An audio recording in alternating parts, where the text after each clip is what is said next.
Hello, this is Bob Milam from the Utah High School Football Officials Association with another study topic for 2022. Today's we will be covering pass interference and defensive holding. So let's get started. Today's agenda, we will begin with some background as we always do and some rules and philosophy, and we'll cover the rules broken down into four areas. We'll look at overall pass interference rules. We'll look at offensive pass interference. We'll look at defensive pass interference. And finally, illegal use of hands or defensive holding. We'll take a look at the differences in these rules and philosophy. Then we'll review the penalty enforcement of these fouls. We'll stop this presentation, ask you to pause it so that you can go do some film study, talk about application of these rules on the field, and then finally sum everything up. So let's get started. Today, the background, first of all, we want to make sure that you understand that this is not about kick-catch interference. We're only talking about forward pass interference today. That's a different subject for another session. Pass interference rules, though, are designed to limit the contact between opponents who are beyond the neutral zone during legal forward pass plays that are also beyond the neutral zone. So this is during specific time interval that these rules are in effect and only on a specific part of the field. And it's important to note that. As with other rules, they're structured to create a balance and to create fairness and equal opportunity that highlights the skills, both offensively and defensively. Well, let's look at the actual rules.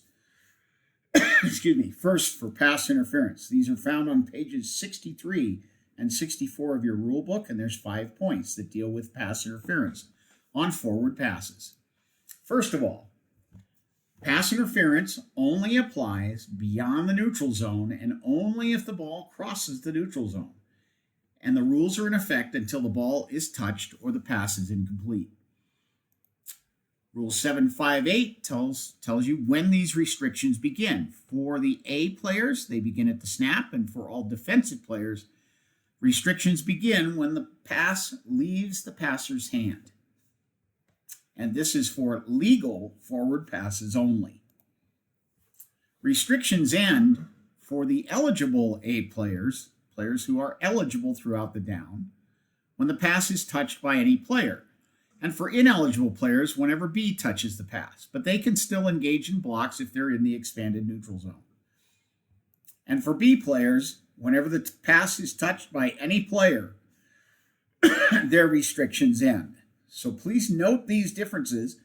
Go to these rules, look at them, read them carefully, make sure you understand them. All right, let's go on to Rule 10. It is forward pass interference, and this is where it's defined, is right here in this one sentence. Any player of A or B who is beyond the neutral zone interferes with an eligible opponent's opportunity to move toward, catch, or bat the pass. It is forward pass interference. But it's not pass interference if its unavoidable contact occurs when two or more eligible receivers are making a simultaneous bona fide attempt to move toward, catch, or bat the pass. A big distinction there. Unavoidable contact if they're both moving to make an attempt on the ball. Also, it's not pass interference if contact by A is immediately made on a B lineman and the contact does not continue beyond the expanded neutral zone. That is not pass interference. It's also not pass interference if the contact by the defense, or B, is obviously away from the direction of the pass. That is not pass interference according to the rule book. Let's look at the rules for illegal use of hands. These are found on page 70 in Rule 921. And it states simply that a defensive player shall not use a technique that is not permissible by rule, as found in Rule 232 and 235. And it's well worth your time to go look these two rules up on page 25 and 26 of the rule book so that you understand what type of techniques are not permitted by rule for defensive players. Also, defensive players shall not use their hands to add momentum to the charge of a teammate who's on the line of scrimmage. So you can't push somebody into a pile or push somebody out of a hole to gain an advantage. You also can't hook, lock, clamp, grasp, encircle, or hold in an effort to restrain an opponent other than the runner. So you can't hold blockers out of the way in an attempt to allow somebody else to come in and make the tackle. That's illegal use of hands. And then finally, the last one, which is most pertinent to what our discussion is today: a defensive player shall not contact an eligible receiver who is no longer a potential blocker. That's the key one. So keep that in mind.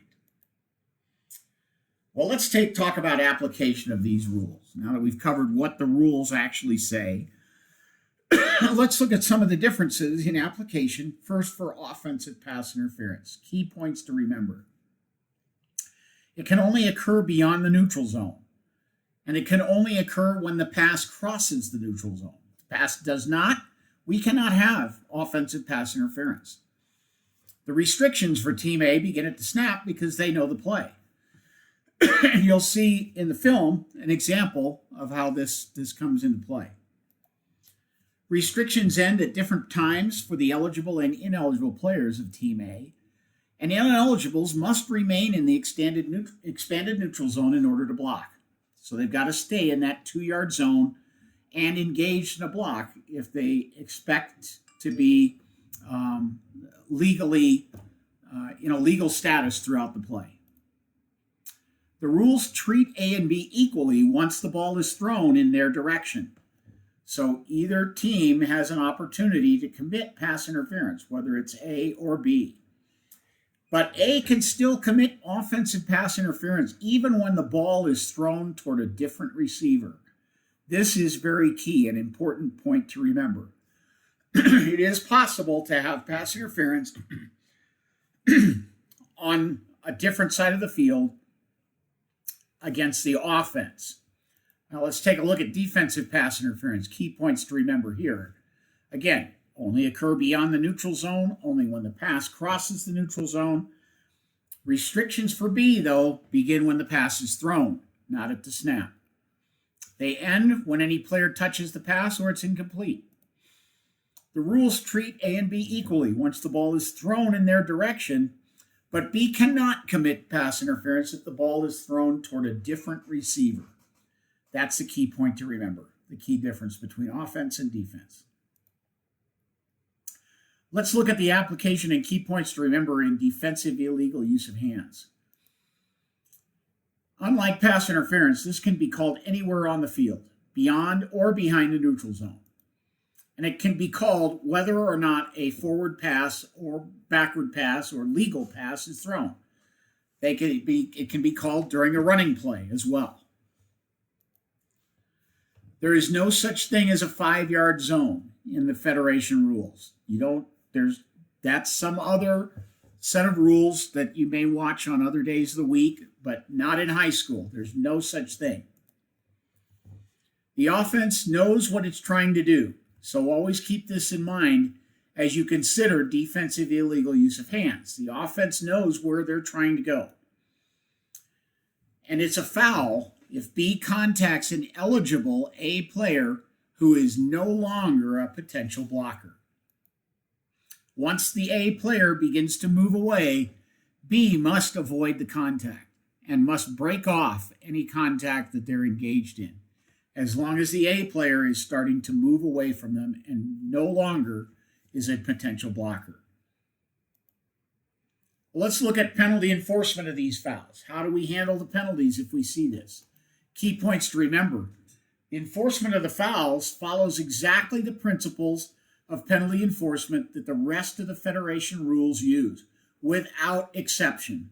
Follow these without exception. All right, well, there is one exception called intentional pass interference, but please, please, please never call this. Just don't even worry about it. Enforce your penalties according to the rest of the NFHS rules. Use your basic enforcement procedures to find first the basic spot, which is usually going to be the previous spot because the foul will most likely occur during a loose ball play. Then find the enforcement spot using the all but one principle. And 9 times out of 10, that's going to be the previous spot. So use these same concepts that you've been taught in penalty enforcement when you're enforcing the pass interference rules. But also remember, defensive pass interference is no longer an automatic first down, and offensive pass interference is no longer a loss of down foul. Keep those 2 points in mind. All right, what we're going to do is ask you to pause here and go to your film review and review some plays on pass interference and defensive holding. We'll be back in a few seconds just to wrap things up.